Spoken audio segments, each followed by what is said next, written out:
अस्सलाम वालेकुम, सत श्री अकाल और नमस्कार दोस्तों। हर मज़हब ਦੇ ਵਿੱਚ ਕੁਝ ਥਾਵਾਂ ਦੀ ਖਾਸ ਅਹਿਮੀਅਤ ਹੁੰਦੀ ਹੈ, ਇੰਪੋਰਟੈਂਸ ਹੁੰਦੀ ਹੈ। ਸੋ ਸਿੱਖੀ ਮਜ਼ਹਬ ਦੇ ਵਿੱਚ ਅਸੀਂ ਦੇਖਦੇ ਹਾਂ ਕਿ ਦੋ ਤਿੰਨ ਥਾਵਾਂ ਦੀ ਬਹੁਤ ਜ਼ਿਆਦਾ ਇੰਪੋਰਟੈਂਸ ਹੈ। ਇੱਕੋ ਥਾਂ ਜਿੱਥੇ ਬਾਬਾ ਗੁਰੂ ਨਾਨਕ ਜੰਮੇ ਜਾਏ ਔਰ ਦੂਸਰੀ ਥਾਂ ਜਿੱਥੇ ਆਪ ਨੇ ਜ਼ਿੰਦਗੀ ਦੇ 18 ਸਾਲ ਗੁਜ਼ਾਰੇ ਔਰ ਉੱਥੇ ਖੇਤੀ ਦਾ ਜਿਹੜਾ ਇੱਕ ਫਲਸਫਾ ਸੀ ਉਹ ਦਿੱਤਾ, ਵਾਹੀ ਦਾ ਫਲਸਫਾ ਉਹ ਦਿੱਤਾ। ਮੇਰੀ ਮੁਰਾਦ ਉਹ ਕਿ ਕਰਤਾਰਪੁਰ ਦੇ ਵਿੱਚ। ਸੋ ਇਸ ਟਾਈਮ ਅਸੀਂ ਮੌਜੂਦ ਹਾਂ ਉਹਨਾਂ ਦੋਵਾਂ ਥਾਵਾਂ ਦੇ ਵਿੱਚੋਂ ਇੱਕ ਇੰਤਹਾਈ ਇੰਪੋਰਟੈਂਟ ਜਿਹੜੀ ਸਿੱਖੀ ਦੇ ਹਵਾਲੇ ਦੇ ਨਾਲ ਜਗ੍ਹਾ ਹੈ ਉਹ ਹੈ ਬਾਬਾ ਗੁਰੂ ਨਾਨਕ ਦਾ ਜਨਮ ਸਥਾਨ। ਜਨਮ ਸਥਾਨ ਦੇ ਵਿੱਚ ਇਸ ਟਾਈਮ ਬੈਠੇ ਹਾਂ ਔਰ 551ਵੀਆਂ ਜਿਹੜੀਆਂ ਹਨ ਗੁਰਪੁਰਬ ਦੀਆਂ ਤਕਰੀਬਾਤ, ਉਹਨਾਂ ਦੇ ਕੋਈ ਇਸ ਤੋਂ ਪਿੱਛੇ ਸ਼ੁਰੂ ਹੋਣ ਦਾ ਕੋਈ ਇੱਕ ਹਫ਼ਤਾ ਰਹਿ ਗਿਆ। ਲੇਕਿਨ ਇਸ ਟਾਈਮ ਸਿਚੁਏਸ਼ਨ ਕਰੋਨਾ ਦਾ ਕਰਕੇ ਬੜੀ ਕ੍ਰਿਟੀਕਲ ਹੋਈ ਹੈ ਕਿ ਆਇਆ ਇੱਥੇ ਤਕਰੀਬਾਤ ਕਿਸ ਤਰ੍ਹਾਂ ਦੀਆਂ ਹੋਣਗੀਆਂ। ਗੁਰਦੁਆਰਾ ਪ੍ਰਬੰਧਕ ਕਮੇਟੀ ਵੱਲੋਂ ਇਸ 'ਤੇ ਗੱਲਬਾਤ ਹੋ ਰਹੀ ਹੈ ਕਿ ਇਸ ਨੂੰ ਕਿਸ ਤਰੀਕੇ ਦੇ ਨਾਲ ਕੀਤਾ ਜਾਵੇ। ਪੰਜਾਬ ਸਰਕਾਰ ਔਰ ਪਾਕਿਸਤਾਨੀ ਸਰਕਾਰ ਵੀ ਇਹ ਯਕੀਨਨ ਇਹ ਚਾਹੁੰਦੀ ਹੈ ਕਿ ਤਕਰੀਬਾਤ ਹੋਣ, ਲੇਕਿਨ ਦੂਸਰੀ ਐਂਡ 'ਤੇ ਵੱਧਦਾ ਹੋਇਆ ਕਰੋਨਾ ਔਰ ਇਸ ਸਾਰੀ ਸਿਚੁਏਸ਼ਨ ਨੂੰ ਵੇਖਣ ਵਾਸਤੇ ਇਸ ਟਾਈਮ ਸਾਡੇ ਕੋਲ ਪੰਜਾਬੀ ਦੇ ਉਸਤਾਦ GC ਦੇ ਵਿੱਚ ਪ੍ਰੋਫੈਸਰ ਹਨ ਕਲਿਆਣ ਸਿੰਘ ਜੀ, ਔਰ ख़ास ਇਸ ਥਾਂ ਦੇ ਨਾਲ ਉਹਨਾਂ ਦੀ ਇੱਕ ਬੜੀ ख़ास ਨਿਸਬਤ ਹੈ। ਇੱਥੋਂ ਦੇ ਸੇਵਾਕਾਰਾਂ ਦੇ ਵਿੱਚੋਂ ਹਨ ਔਰ ਇਹਨਾਂ ਦੀ ਫੈਮਿਲੀ ਪਿਛਲੇ ਕੁਝ 70 ਸਾਲ ਤੋਂ ਇਸੇ ਹੀ ਥਾਂ ਦੀ ਸੇਵਾ ਕਰ ਰਹੀ ਹੈ। ਇਹ ਬਹੁਤ ਬਿਹਤਰ ਸਮਝਦੇ ਹਨ ਕਿ ਇੱਥੋਂ ਦੀ ਸਿਚੁਏਸ਼ਨ ਕਿਵੇਂ ਬਣ ਰਹੀ ਹੈ। ਕਲਿਆਣ ਸਿੰਘ ਜੀ, ਇਹ ਦੱਸੋ ਕਿ ਆਉਣ ਵਾਲੇ ਜਿਹੜਾ ਟਾਈਮ ਬਣ ਰਿਹਾ ਹੈ ਕਰੋਨਾ ਦਾ, ਇਸ ਦੌਰਾਨ ਇਹ ਜਿਹੜੀਆਂ ਤਕਰੀਬਾਤ ਹਨ 551ਵੇਂ ਜਨਮ ਦਿਨ ਦੀਆਂ, ਇਹ ਕਿਵੇਂ ਵੇਖਦੇ ਹੋ, ਕਿਵੇਂ ਹੋਣੀਆਂ ਚਾਹੀਦੀਆਂ ਹਨ ਔਰ ਤੁਸੀਂ ਦੁਨੀਆ ਦੇ ਲੋਕਾਂ ਨੂੰ ਕੀ ਮੈਸੇਜ ਦੇਣਾ ਚਾਹੁੰਦੇ ਹੋ? ਬਿਲਕੁਲ ਜੀ, ਅਸੀਂ ਇਹੋ ਹੀ ਗੱਲ ਕਰਾਂਗੇ ਕਿ ਆਉਣ ਵਾਲਾ ਜਿਹੜਾ ਵੇਲਾ ਹੈ ਉਹ ਬਹੁਤ ਅਹਿਮੀਅਤ ਵਾਲਾ ਹੈ ਔਰ ख़ास ਤੌਰ 'ਤੇ ਇਸ ਜੰਗ ਨਾਲ ਜਿਹੜੀ ਕੋਵਿਡ-19 ਹੈ, ਮੇਰਾ ਖਿਆਲ ਹੈ ਕਿ ਸਾਨੂੰ 1 ਸਾਲ ਹੋਰ ਜੂਝਣਾ ਪਏਗਾ, ਕਿਉਂਕਿ ਜਿੰਨੀਆਂ ਵੀ ਸਾਡੇ ਇਹਦੇ ਵਾਸਤੇ ਦਵਾਈਆਂ ਨੇ ਉਹ ਵੀ ਆ ਰਹੀਆਂ ਨੇ।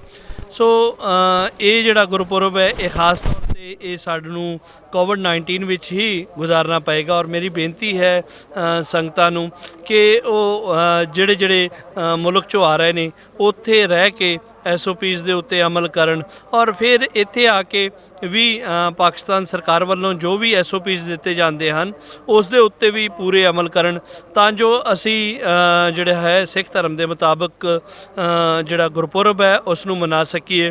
ਜਿੱਥੋਂ ਤੱਕ ਇੱਥੇ ਦੇ ਇੰਤਜ਼ਾਮਾਤ ਦੀ ਤਾਲੁਕ ਹੈ ਤੇ ਪਾਕਿਸਤਾਨ ਸਿੱਖ ਗੁਰਦੁਆਰਾ ਪ੍ਰਬੰਧ ਕਮੇਟੀ ਔਰ ਵੈਕਿਊ ਟਰੱਸਟ ਪ੍ਰਾਪਰਟੀ ਬੋਰਡ ਨੇ ਬਹੁਤ ਸੋਹਣੇ ਇੰਤਜ਼ਾਮਾਤ ਕੀਤੇ ਹੋਏ ਨੇ।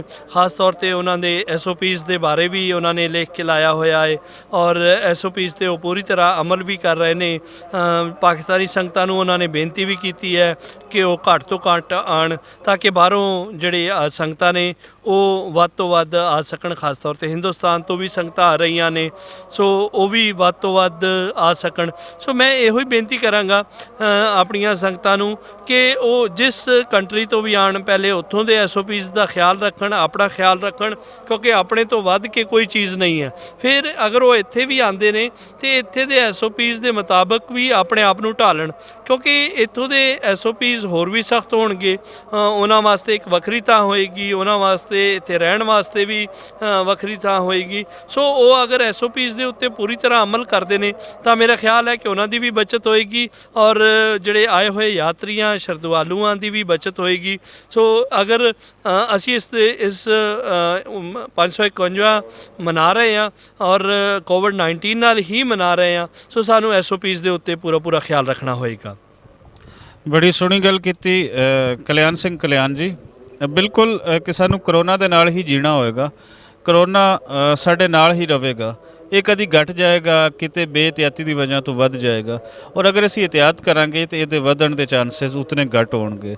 ਇਸ ਲਈ ਜਿਤਨੇ ਵੀ ਮਜ਼ਹਬੀ ਇਕੱਠ ਹਨ, ਖਾਸ ਕਰ ਜਿਹੜਾ ਇਸ ਤਰ੍ਹਾਂ ਦਾ ਗੁਰਪੁਰਬ ਦਾ ਅੱਗੇ ਇਕੱਠ ਹੋ ਰਹੀ ਹੈ, ਇਹਦੇ ਵਿੱਚ ਬੜਾ ਸੋਹਣਾ ਕਲਿਆਣ ਜੀ ਉਹਨਾਂ ਨੇ ਇੱਕ ਸੁਨੇਹਾ ਦਿੱਤਾ ਕਿ ਜਿੱਥੋਂ ਤੁਸੀਂ ਜਿਸ ਮੁਲਕ ਤੋਂ ਆ ਰਹੇ ਹੋ ਉਹਨਾਂ ਦੇ SOPs ਜੋ ਬਣਾਏ ਹੋਏ ਨੇ ਉਹਨਾਂ 'ਤੇ ਵੀ ਅਮਲ ਕਰੋ ਔਰ ਜਦੋਂ ਤੁਸੀਂ ਇੱਥੇ ਆ ਜਾਂਦੇ ਹੋ ਤਾਂ ਇੱਥੋਂ ਦੇ SOPs 'ਤੇ ਵੀ ਅਮਲ ਕਰੋ ਔਰ ਜਿਹੜੀਆਂ ਤਕਰੀਬਾਤ ਹਨ ਗੁਰਪੁਰਬ ਦੀਆਂ ਉਹ ਤਾਂ ਯਕੀਨਨ ਹੋਣਗੀਆਂ, ਲੇਕਿਨ ਉਹਨਾਂ ਨੂੰ ਇੰਤਹਾਈ ਇਹਤਿਆਤ ਦੇ ਨਾਲ ਅਗਰ ਕਰ ਲਿਆ ਜਾਵੇ ਤੇ ਉਹਦੇ ਵਿੱਚ ਜਿਹੜਾ ਉਹ ख़ास ਇੱਕ ਫਲਸਫਾ ਜਿਸ ਲਈ ਬਾਬਾ ਗੁਰੂ ਨਾਨਕ ਔਰ ਬਾਕੀ ਪੰਜਾਬੀ ਸੂਫੀ ਹਮੇਸ਼ਾ ਕਹਿੰਦੇ ਰਹੇ ਕਿ ਅਹਿਮ ਇਨਸਾਨ ਹੈ, ਇਨਸਾਨੀਅਤ ਹੈ ਔਰ ਅਸੀਂ ਇਨਸਾਨੀਅਤ ਨੂੰ ਬਚਾਉਣ ਲਈ ਹਰ ਜਿਹੜੀ ਹਿਫਾਜ਼ਤੀ ਤਦਬੀਰ ਹੈ ਉਹ ਸਾਨੂੰ ਕਰਨੀ ਪਏਗੀ। ਬਹੁਤ ਸ਼ੁਕਰੀਆ।